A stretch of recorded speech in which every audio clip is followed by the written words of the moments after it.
I'm getting into airsoft, and I know that you have played some before. Do you have any noob tips? Good question, man.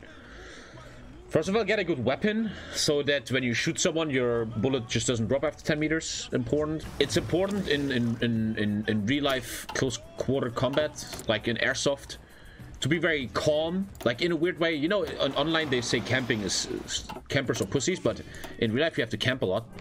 That's just what it is.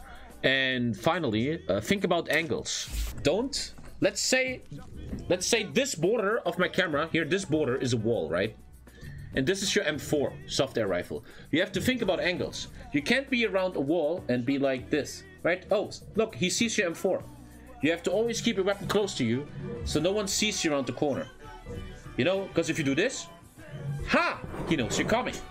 Your rifle thingy is looking. But if you put it away, you know, they don't see you coming. Very important. There you go. Airsoft tips with TommyKay.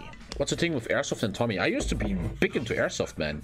What weapon did you play? I was a kid, I couldn't afford much. I can show you what weapons I had, actually. Easy, man. This is the website where me and the boys bought all our guns. I still wonder why my mom allowed me to do this.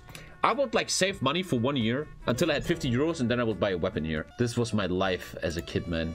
I was under 18 and my parents wouldn't give me the ID. So I could only have below 18, which is 0.5 kilojoule. They're very shit. I had this one, which a friend of mine dropped. I had some of... I think I had this one. I had the shitty AK, I remember. I had like a $10 AK, man. Dude, we had to save a lot of money for this shit, man. But yeah, ours only had 0.5 kilojoule because we were kids under 18s. Dude, if I would shoot, you literally had to be, tactically, you had to get close to the enemy. Because if I saw you, I knew if I shoot you, my bullet goes to Nirvana, right? Because the bullets were so fucking trash and the guns were so trash. I will never forget, man. Never forget. Alhamdulillah, I'm not lying as I stay here. Me and my team, we're on the bottom, right? And there, let's imagine a 5-meter big roof. And I knew my enemy, Mirhat, was on top of the roof, 5 meters, right? He was on a roof and he was hiding behind like a little sandbag wall. And we know, okay, he has the high ground. What do? We can't get him, right? And I swear to God, I take my pistol, I put it in the air and I ching. It was just a meme. And suddenly I hear like, ow, what the fuck?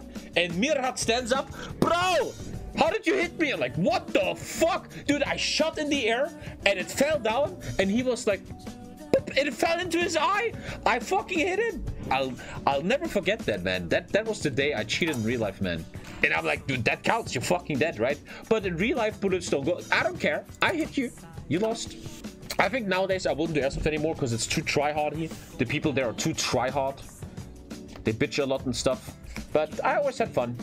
And I think you can connect with that. A lot of boys are really into military stuff. You remember that? You're like 13 years old, 14, 15. You're really into guns and Call of Duty and into military stuff. And I had that time, man. Which is why I like Ready or Not so much. When I was younger, I would play so much SWAT 4, Rainbow Six all the time, man. I was really into this stuff. I even wanted to join the military back then. And I remember, man, this is a true story, man. I was a kid. I was like 15. And I went on vacation with my parents and I was bored because we were camping. I hated camping. And I would buy a little mini book, a little pocket book, you know, that you can buy everywhere.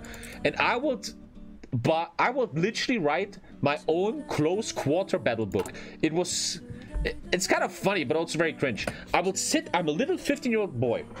My parents should have totally intervened. This is not healthy. And I will sit in the camper and I will write a book of how do you clear a room. Okay, blah, blah, blah. And then I would always give the book to my friends in class. Like, guys, this is how we clean the room. Okay, and they're like, Tommy, I don't want to read your shitty close quarter battle book, you complete muppet, man.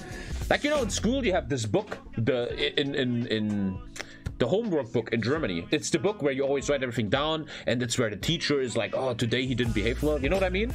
Dude, my books are insane. They're full of the teacher saying I'm a retard. They're full of anime drawings. I would just draw anime all the time. I swear to God, I can prove this to you soon. When you opened my book, there was a massive picture of a schnitzel. I would cut out a schnitzel picture of a magazine and put it in my book, and every day I'd be like, oh, schnitzel. South Park just made a new episode about airsoft. No way. There's an airsoft episode now?